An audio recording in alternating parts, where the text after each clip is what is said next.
আঙ্গুলের পানি আর সাগরের পানি সমপরিমাণ।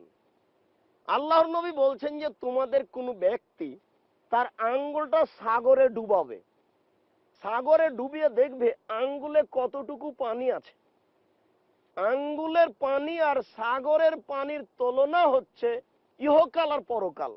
সম্মানিত দর্শক মন্ডলী, এটাকে আমরা বুঝাতে সক্ষম। আল্লাহ তুমি তৌফিক দান করো যেন এই বাক্যটা আমরা বুঝাতে পারি।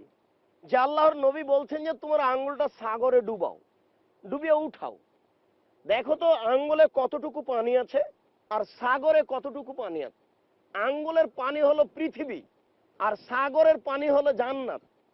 আচ্ছা, এটা কি কোনো তুলনা হতে পারে? আঙ্গুলে না হয় 1 ফোঁটা পানি আছে, 1 ফোঁটা পানি নেই, অর্ধ ফোঁটা আছে। তো অর্ধ ফোঁটা পানি বা 1 ফোঁটা পানির সাথে সাগরের পানির কোনো তুলনা করা যায়? কি দিয়ে জাতিকে বুঝাবো? আল্লাহর নবী এই পার্থিব জগৎকে প্রাধান্য দিতে না করলেন, এটা কি দিয়ে বুঝায়? এমন কোনো বাক্য থাকতো যেটা দিয়ে সমাজকে বোঝানো সহজ হতো? এরপরেও বলি, প্রতিপালক তুমি একটু দয়া করো, যাতে করে তোমার নবীর এই বাণী আমরা মানুষকে বুঝাতে পারি, মানুষ যেন পরকালমুখী হয়। কেন মানুষ পৃথিবীর পিছনে পড়বে?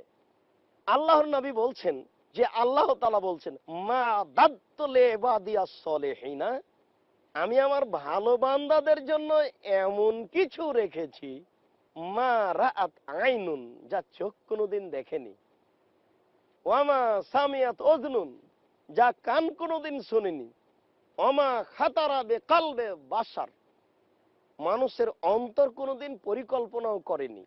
সেটা কি? সেটাই জান্নাত, যার সাথে এই পৃথিবীর কোনো তুলনাই চলে না।